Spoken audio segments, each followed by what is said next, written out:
Hello everyone, welcome back to another video. Tata Motors ने अपनी latest decision announce की है कि वो अपनी व्हीकल फाइनेंसिंग बिजनेस सेगमेंट को स्पिन ऑफ कर रहा है, which is quite a strategic move. इस वीडियो में हम इसका क्या इम्पैक्ट शेयर पर हो सकता है और इन्वेस्टर्स के लिए इसका क्या मतलब है, सब कुछ डिस्कस करेंगे।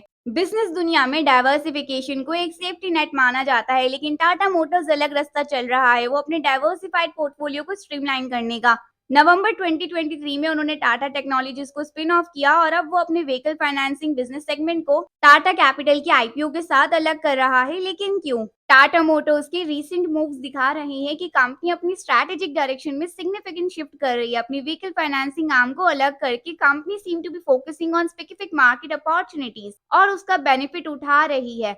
लेकिन इस चेंज के पीछे कौन सा रीजन है? चलिए सिनेरियो को तोड़ते हैं। कौन सा सेगमेंट अलग किया जा रहा है, उसका रेवेन्यू क्या था और ये टाटा मोटर्स के शेयर पर कैसे असर डालेगा, और साथ ही हम फंडामेंटल रेशियोज को भी चेक करेंगे। टाटा मोटर्स फाइनेंस लिमिटेड टीएमएफएल की वैल्यूएशन लगभग 15,000 से 20,000 करोड़ है, लेकिन ये टाटा मोटर्स के ओवरऑल रेवेन्यू में कैसे कंट्रीब्यूट करता है? सरप्राइजिंगली फाइनेंस बिजनेस सेगमेंट में सिर्फ 2% का हिस्सा है टोटल रेवेन्यू में, indicating minimal impact on the companies overall performance. Fundamental ratios, हम टाटा मोटर्स के फंडामेंटल रेशियोज को उसके पीयर्स के साथ कंपेयर करेंगे ताकि हम ऑब्जेक्टिवली कंपनी के परफॉर्मेंस को समझ सकें।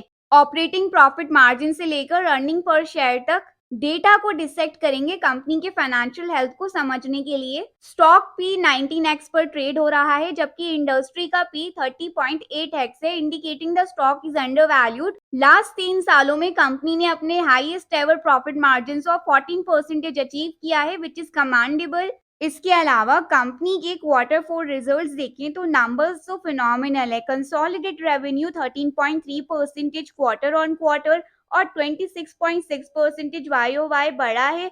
एक ही सेगमेंट जो पहले परफॉर्म नहीं कर रहा था, उसने भी अपना हाईएस्ट एवर रेवेन्यू ग्रोथ को क्वार्टर ऑन क्वार्टर बेसिस पर अचीव किया है। सभी सेगमेंट्स में से टाटा पैसेंजर व्हीकल्स का रेवेन्यू 13.3% क्वार्टर ऑन क्वार्टर बढ़ा। जेएलआर ने 10.7% और टाटा कमर्शियल से 1.6% बढ़ा है। इन अच्छे नंबर्स को ध्यान में रखते हुए बोर्ड ने एक शेयर के लिए 6 रुपीज का डिविडेंड भी अप्रूव किया है। वह ये था टाटा का अपना स्टाइल अपने शेयर होल्डर्स को वैल्यू दिखाने का।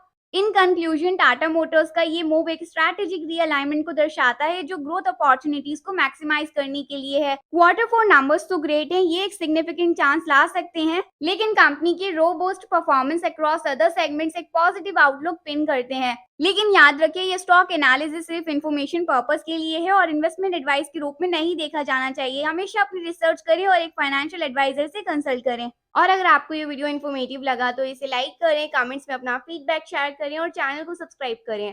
Thanks for watching.